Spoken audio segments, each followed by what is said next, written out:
Son las 2 de la madrugada del 19 de noviembre de 1910. Dentro de una casona del centro de Puebla, debajo del piso del comedor, un hombre lleva casi 10 horas encogido en un hueco tan pequeño que ni siquiera puede estirar las piernas. Afuera, más de 300 soldados y policías rodean la vivienda. Adentro, el silencio es absoluto. Ese hombre acaba de escuchar cómo mataban a su hermano menor. Sabe que su esposa está herida. Sabe que su madre fue arrestada. Y ahora, temblando de frío, empapado en el sudor de una batalla que ya perdió, siente que algo se le cierra en el pecho. Es tos. Una tos que no puede contener. Una tos que, en los próximos segundos, va a delatarlo y le va a costar la vida. Ese hombre se llamaba Aquiles Cerdán, y lo que pasó esa noche en Puebla no fue una batalla cualquiera. Fue la chispa que encendió la Revolución Mexicana. Si usted creció escuchando el nombre Cerdán en la escuela, en los billetes, en el nombre de calles y colonias por todo México, pero nunca le contaron lo que de verdad ocurrió dentro de esa casa, quédese, porque esta es una historia de coraje, de traición, de una familia entera dispuesta a morir por sus ideales y de un país que estaba a punto de estallar. Antes de entrar de lleno, un favor rápido. Si le gusta este tipo de historias, historias reales de México, contadas con el respeto y el detalle que merecen, suscríbase al canal. Aquí seguimos rescatando capítulos de nuestra historia que casi nadie cuenta completos. Y ahora sí, acompáñeme, porque para entender esa madrugada de sangre en Puebla, primero hay que entender 30 años de un país que ya no aguantaba más. México, año 1910. Porfirio Díaz lleva más de 3 décadas gobernando, entre reelecciones forzadas, gobernadores impuestos y un país que, en apariencia, vivía tiempos de progreso. Ferrocarriles, telégrafos, edificios de piedra tallada, orquestas europeas en la capital. Pero detrás de esa fachada de modernidad porfiriana había otra realidad, mucho más dura, la de los campesinos sin tierra, los obreros de 12 y 14 horas de jornada, los pueblos enteros bajo el yugo de un cacique local o de un gobernador que llevaba 18 años sin soltar el puesto. En Puebla, ese gobernador se llamaba Mucio Martínez, y su nombre, con el tiempo, se volvería sinónimo de represión. En ese ambiente de hartazgo silencioso nació un movimiento que parecía imposible, el antirreeleccionismo. Su líder, un hacendado de Coahuila de baja estatura y voz suave, Francisco I. Madero, se atrevió a decir en voz alta lo que millones de mexicanos pensaban en privado, que ya era hora de un cambio. Madero había recorrido el país entero en 1909 y 1910, dando discursos, organizando clubes políticos, sembrando una idea que hasta entonces parecía impensable, que Porfirio Díaz podía perder unas elecciones.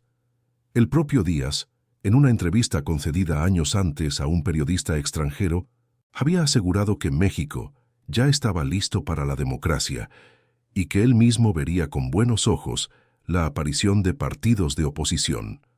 Fue esa declaración, tomada al pie de la letra por miles de mexicanos, la que abrió la puerta para que hombres como Madero y como los propios Cerdán se organizaran de manera abierta. Pero cuando la oposición realmente se organizó y Madero se atrevió a competir por la presidencia, el aparato del régimen respondió como siempre lo había hecho, con fraude electoral, con cárcel, con censura. Y en Puebla, esa contradicción, la de un gobierno que predicaba modernidad mientras encarcelaba opositores, encontró una familia dispuesta a jugárselo todo por cambiarla, los Cerdán.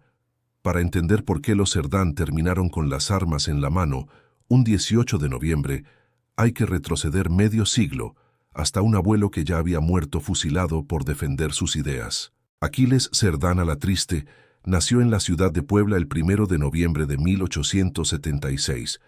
No nació en cuna humilde, ni tampoco en cuna de privilegio absoluto. Nació en una familia con memoria política, y esa memoria pesaba. Su abuelo materno, Miguel Cástulo de Alatriste, había sido gobernador liberal de Puebla durante la Reforma, un hombre que combatió a los conservadores y más tarde a los invasores franceses, hasta que fue capturado y fusilado por defender ese mismo liberalismo que después heredarían sus nietos. Su padre, Manuel Cerdán, también abrazó las ideas del liberalismo social y, al morir joven, dejó a sus hijos expuestos de forma directa a las condiciones que vivía la clase trabajadora bajo el porfiriato.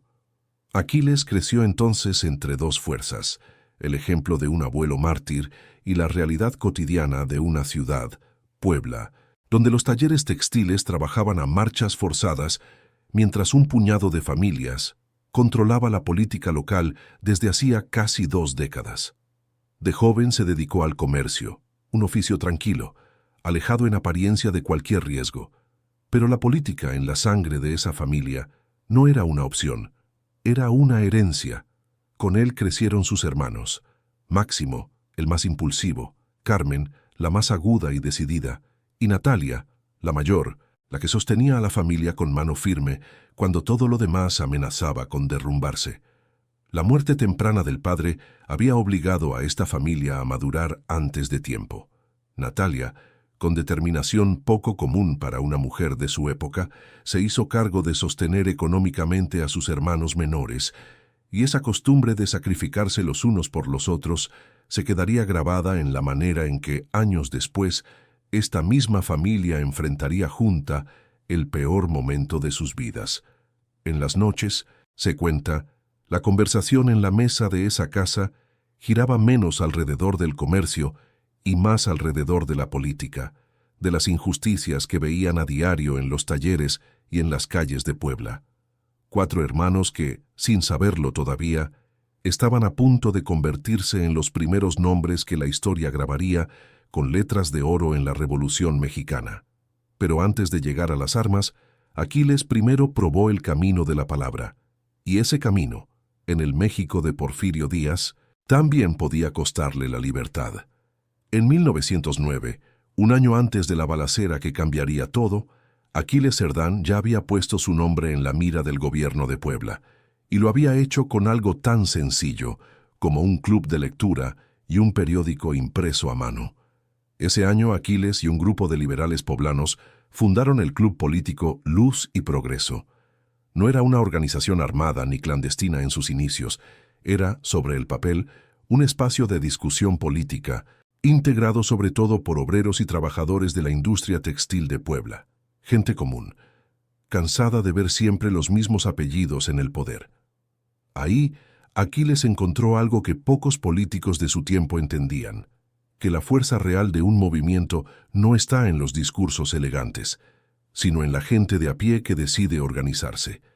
El club editaba un semanario llamado No Reelección, un periódico modesto, hecho casi de forma artesanal en una pequeña imprenta, con recursos escasos y tirajes pequeños, pero con un mensaje que no dejaba lugar a dudas. 18 años con el mismo gobernador eran 18 años de más. Carmen Cerdán, la hermana, también escribía en esas páginas, aunque lo hacía bajo un nombre falso, Marcos Cerrato, porque una mujer firmando artículos políticos en el Puebla de 1909 era, por sí solo, un acto de provocación. La respuesta del gobierno no se hizo esperar. En febrero de ese mismo año, durante una manifestación contra la reelección del gobernador, Aquiles fue detenido por primera vez. No sería la última. Cada arresto, en lugar de silenciarlo, lo acercaba más a la idea de que la palabra sola no iba a bastar. Ese mismo año, la familia completa terminó sumándose al movimiento antirreeleccionista que ya encabezaba, desde el centro del país, Francisco I. Madero. Lo que Aquiles todavía no sabía era que apenas un año después, su propia casa dejaría de ser un club de debate para convertirse en el escondite de armas más vigilado de todo el estado de Puebla. Imagine vivir en una casa donde, debajo de las camas, entre los muebles y bajo las faldas largas de las mujeres de la familia, se escondían rifles de contrabando. Así vivieron los Cerdán durante meses, sabiendo que en cualquier momento la policía podía tocar la puerta. Para 1910, Madero ya había lanzado su llamado desde el exilio, el Plan de San Luis, la convocatoria formal a un levantamiento armado en todo el país, fijado para el 20 de noviembre. Puebla, por su ubicación estratégica y por la fuerza que ya tenía el movimiento antirreeleccionista en la ciudad, se convirtió en una de las plazas clave de esa conspiración. Y la Casa de los Cerdán, ubicada en la antigua calle de Santa Clara, se transformó en el centro de operaciones. Ahí se reunían en secreto estudiantes, obreros, artesanos, gente de toda condición que compartía la misma indignación. Ahí se guardaba propaganda, se redactaban planes y, sobre todo, ahí se acumulaban armas. Las armas llegaban desde el norte del país y desde Estados Unidos, y buena parte de ese contrabando lo introducía la propia Carmen Cerdán, escondiendo fusiles y municiones bajo los vestidos largos que usaban las mujeres de la época. Un disfraz perfecto en una sociedad donde nadie sospechaba de una dama bien vestida caminando por el centro de Puebla. Incluso hubo apoyos que hoy sorprenden. Se cuenta que Arsenio Combalusier, un compadre cercano al propio Porfirio Díaz, terminó facilitando parte del arsenal al movimiento en una traición silenciosa al régimen que él mismo frecuentaba. Puebla entera, sin saberlo del todo, se estaba armando bajo las narices del gobernador Mucio Martínez. Por fuera, la casona no llamaba la atención. Era una construcción típica del centro de Puebla, de las que todavía hoy pueden verse alrededor del Zócalo, con su zaguán, su patio central y sus balcones de herrería hacia la calle. Por dentro, sin embargo, cada habitación cumplía una doble función. La zapatería que la familia mantenía en la planta baja servía de fachada perfecta para el ir y venir de visitantes. El despacho de Aquiles, donde recibía a obreros y estudiantes bajo el pretexto de hablar de negocios, en realidad funcionaba como sala de mando de la conspiración. Y en los cuartos del fondo, cuidadosamente disimulados, se acumulaban rifles, cartuchos y parque suficiente para armar a decenas de hombres. Pero los rumores empezaron a correr. Para mediados de noviembre, la policía ya sospechaba de la casa de la calle Santa Clara. El 16 de noviembre, apenas 2 días antes de la fecha fatal, le advirtieron a la familia que las autoridades planeaban catear la vivienda para arrestar a Aquiles. La cuenta regresiva ya había comenzado, y todavía faltaban 4 días para la fecha que Madero había fijado para el levantamiento nacional. La familia sabía que los estaban vigilando. Lo que no sabían era que el gobierno no esperaría al 20 de noviembre. Iba a adelantarse, y esa decisión iba a convertir una madrugada cualquiera en el primer combate armado de la Revolución Mexicana. 8 de la mañana, 18 de noviembre de 1910. Un grupo de policías, al mando del jefe Miguel Cabrera, llega hasta la puerta de la Casa Cerdán con una orden de cateo. Nadie en esa calle imaginaba que, en cuestión de minutos, ahí se dispararían los primeros tiros de una revolución que cambiaría México para siempre. La policía tocó y exigió entrar. Adentro, la familia y un grupo de correligionarios, alrededor de una docena de hombres armados, entendieron de inmediato lo que significaba abrir esa puerta. La confiscación del arsenal, el fin del movimiento en Puebla antes siquiera de empezar, y probablemente la cárcel o algo peor para todos los que estaban dentro.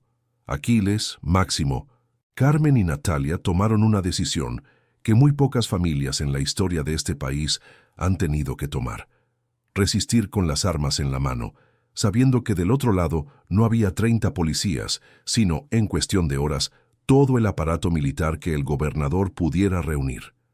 El primero en caer fue el propio jefe Miguel Cabrera, abatido en los primeros disparos del enfrentamiento. Su muerte encendió la furia del gobierno estatal. Lo que empezó como un cateo de rutina se convirtió, en minutos, en una movilización de cientos de soldados y policías. Algunas versiones hablan de 400 soldados y 100 policías. Otras hablan de casi 1000 hombres armados rodeando una sola casa de familia.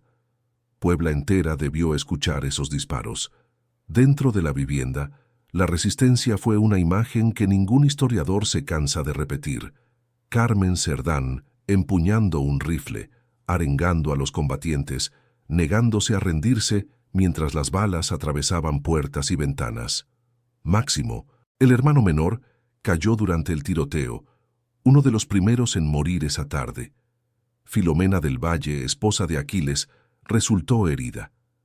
La madre de los hermanos, también llamada Carmen, permaneció en la casa hasta el final, y Natalia, la hermana mayor, en medio del caos tomó la decisión más difícil: proteger a los niños de la familia y sacarlos con vida de ahí, mientras la batalla seguía. Durante horas, ese grupo de civiles, apoyados por algunos correligionarios, resistió el ataque de un ejército completo. No tenían entrenamiento militar, no tenían apoyo externo inmediato. Tenían, eso sí, una convicción que no se movía ni con el ruido de los disparos, ni con la certeza de que, tarde o temprano, la casa iba a caer. Los vecinos de la calle Santa Clara debieron vivir esa mañana con el corazón en la garganta, encerrados en sus propias casas, escuchando cómo el tiroteo iba y venía entre ráfagas y silencios cortos, sin saber si esos silencios significaban que todo había terminado o que apenas estaba por empezar de nuevo. Puertas y ventanas de la casa Cerdán quedaron destrozadas, los muros marcados por decenas de impactos que, más de un siglo después, todavía pueden contarse en esa misma fachada. El humo de la pólvora se mezclaba con el polvo que levantaban los cascotes de argamasa desprendidos por los disparos, y el olor, según relatos de la época, se sentía varias calles a la redonda. Adentro, cada habitación se convirtió en una trinchera improvisada. Los defensores se movían agachados entre cuartos, recargando armas con la munición que quedaba, mientras afuera los refuerzos del gobierno no dejaban de llegar. Lo que había comenzado como un cateo con 30 agentes terminó convertido, en cuestión de horas, en el mayor despliegue de fuerza que Puebla hubiera visto en mucho tiempo, todo para someter a una docena de civiles decididos a no entregarse. Y cayó. Pero cuando las autoridades por fin lograron tomar el control del edificio, notaron algo extraño. El hombre que buscaban, el líder de todo el movimiento, no estaba entre los muertos ni entre los detenidos. Aquiles Cerdán había desaparecido dentro de su propia casa. Mientras la casa ardía en disparos y su hermano moría a unos metros de distancia, Aquiles Cerdán tomó una decisión desesperada: meterse en un hueco tan estrecho que apenas podía sentarse dentro de él. Esa decisión, tomada para sobrevivir, terminaría siendo la que lo mataría. Convencido por su propia familia de que esconderse era la única opción que quedaba, Aquiles bajó a un pequeño sótano oculto bajo el piso del comedor, un espacio disimulado con una alfombra encima, apenas suficiente para que un hombre cupiera sentado, sin poder estirar las piernas ni moverse con libertad. Ahí permaneció, desde la tarde del 18 de noviembre hasta la madrugada del día siguiente, mientras arriba, la casa quedaba tomada por soldados y policías que custodiaban cada rincón, con la vivienda a oscuras, salvo por algunas luces en la cocina y la sala. Imagínese ese encierro. Afuera, el eco de los disparos ya se había apagado, sustituido por las voces de los soldados que patrullaban la casa palmo a palmo, buscando al líder que se les había escapado. Adentro de ese hueco, Aquiles cargaba encima el agotamiento físico de un combate de horas, el sudor frío de la tensión y la certeza devastadora de que su hermano menor ya no estaba vivo. La humedad y el frío del pequeño sótano empezaron a hacer su trabajo. La fatiga del combate lo había hecho sudar de manera copiosa y al quitarse el abrigo dentro de ese espacio helado, el cuerpo empezó a resentirlo. Mientras tanto, arriba, el resto de la familia enfrentaba su propio destino. Carmen, herida, fue detenida junto a la madre de los hermanos y otra mujer cercana a la familia, Filomena del Valle.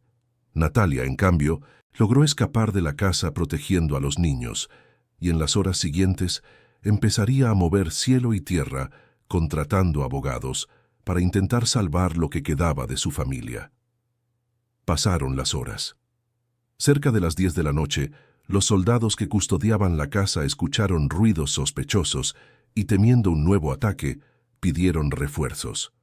La tensión, lejos de disminuir, se mantuvo despierta durante toda la noche. Abajo, en ese hueco helado, Aquiles luchaba contra algo que ninguna bala podía haberle hecho tanto daño.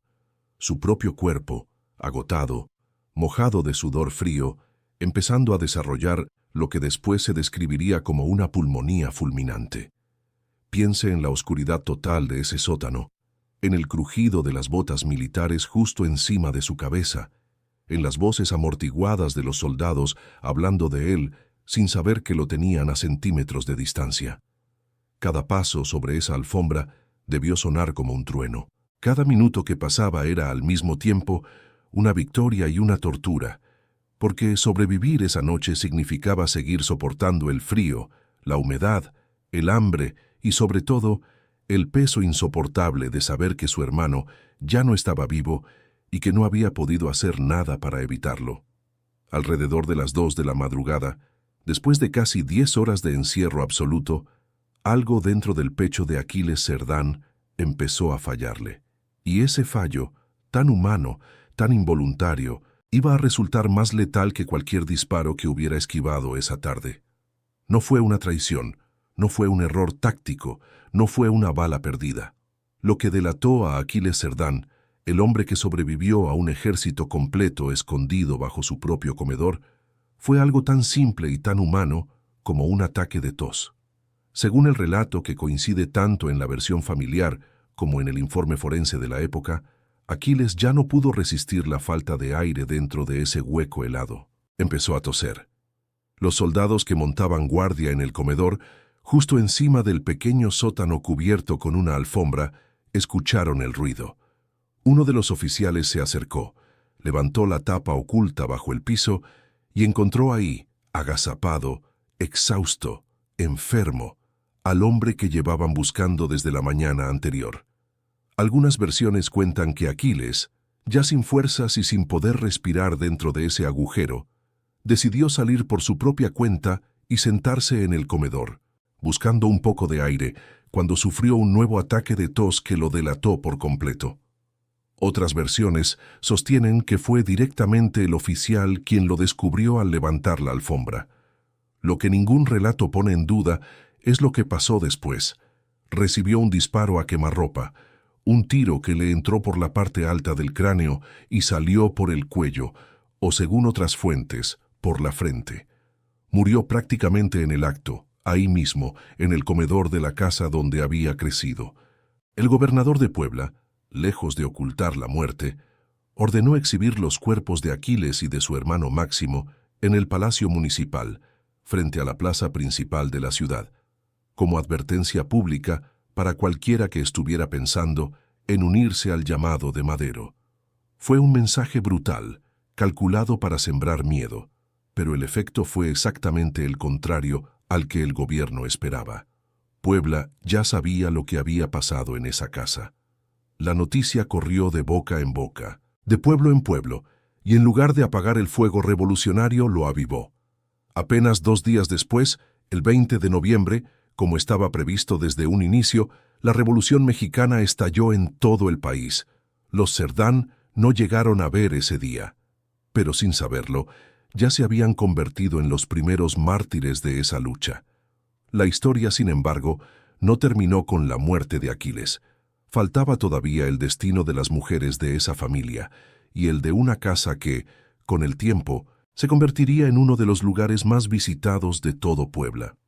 Mientras el cuerpo de Aquiles era exhibido como advertencia en la plaza principal, 3 mujeres de su propia sangre permanecían encerradas en una celda, sin saber todavía que el sacrificio de esa familia estaba a punto de cambiar el rumbo de un país entero. Carmen Cerdán, herida durante el combate, fue detenida junto a su madre, Carmen Alatriste, y junto a Filomena del Valle, esposa de Aquiles. Las 3 mujeres permanecieron presas durante meses, mientras afuera la revolución que sus familiares habían encendido seguía extendiéndose por todo el territorio nacional. No fueron liberadas hasta la caída definitiva de Porfirio Díaz, cuando el nuevo orden político que Madero encabezaba dejó sin sustento a quienes las mantenían encerradas. Pero la historia de Carmen no terminó ahí, ni mucho menos. Lejos de retirarse después de aquella tragedia, se mantuvo activa en la vida política del país durante años.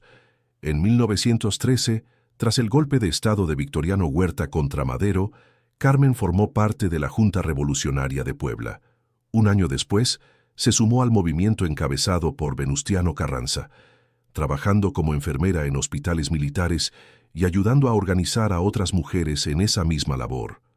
Solo hasta 1917, con la Constitución ya asentada, Carmen decidió finalmente retirarse a la vida privada. Vivió hasta los 73 años y falleció el 21 de agosto de 1948, con la satisfacción, quizás amarga, de haber visto convertida en realidad la causa por la que su hermano había muerto. Natalia, la hermana mayor, tuvo su propia batalla, esta vez en los tribunales. Después de escapar de la casa protegiendo a los niños de la familia, contrató un equipo de abogados y llevó a juicio al gobierno para recuperar la propiedad que las autoridades habían confiscado tras el enfrentamiento. Ganó ese juicio y durante años administró y rentó algunos de los departamentos de ese mismo inmueble donde apenas unos años antes había estado a punto de perder a toda su familia en una sola tarde. El reconocimiento oficial llegó tiempo después. En 1932, Aquiles Cerdán fue declarado benemérito de la patria, y su nombre quedó inscrito con letras de oro en el recinto de la Cámara de Diputados, el mismo honor que México reserva para sus héroes más recordados. Con el paso de las décadas, su nombre se convertiría en el de calles, colonias, municipios y escuelas por todo el país, aunque, como suele pasar, muchos de quienes hoy transitan por una avenida Aquiles Cerdán desconocen por completo lo que ese hombre vivió en las últimas horas de su vida. Hoy, esa misma casa de la calle Santa Clara, donde una familia entera decidió jugárselo todo por una idea, es el Museo Regional de la Revolución Mexicana. En su fachada todavía pueden contarse 131 impactos de bala, testigos mudos de aquella tarde y aquella madrugada. Dentro, en la planta baja, se conservan recreaciones de la zapatería, el despacho, el comedor, la sala y las recámaras tal como funcionaban en 1910. En la que fuera la recámara de Aquiles, se recrea el escondite bajo el piso, donde pasó sus últimas horas de vida, un espacio que hoy se conoce como la Sala del Sacrificio. Ahí descansan actualmente los restos de Aquiles, Máximo y Carmen. Los de Natalia, fallecida en la Ciudad de México, todavía no han sido trasladados, aunque hay planes para reunir, por fin, a los 4 hermanos bajo un mismo techo. Quien visite hoy ese museo puede ver, entre los objetos conservados, la cama de Carmen Cerdán, donada por sus propios descendientes, y un espejo que todavía guarda la marca de un balazo de aquella tarde. 14 personas murieron aquella tarde y aquella madrugada en una sola casa de Puebla. Ninguna de ellas alcanzó a ver el país que ayudó a construir. Y sin embargo, ese sacrificio sigue teniendo algo que decirle a un México que más de un siglo después no ha dejado de debatir sobre el precio del coraje. Hay una pregunta que muchos historiadores poblanos se han hecho durante más de 100 años y que probablemente usted también se esté haciendo ahora mismo. ¿Qué hubiera pasado si Aquiles Cerdán jamás hubiera tosido esa madrugada? Es imposible saberlo con certeza, pero se puede pensar en ello. Si Aquiles hubiera resistido en ese sótano hasta el amanecer, quizás habría logrado escapar entre la confusión de los relevos de guardia, tal como lo habían hecho otros correligionarios esa misma noche. Habría llegado el 20 de noviembre, la fecha original marcada por Madero, y Puebla podría haber tenido, además de sus primeros mártires, a su primer líder revolucionario vivo, capaz de dirigir personalmente el alzamiento en el Estado.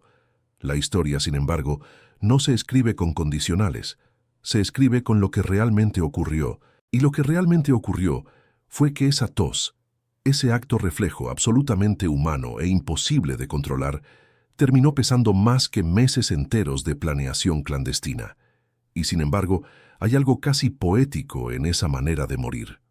Aquiles Cerdán no cayó por una bala enemiga en pleno combate, cayó por el simple hecho de ser un hombre de carne y hueso, cansado, enfermo, frío, escondido, aguantando lo inaguantable durante 10 horas. Quizás por eso su historia sigue resonando en un país que sabe reconocer el valor de quien resiste hasta el último momento posible, aunque al final el cuerpo y no el enemigo sea el que termine imponiendo su límite.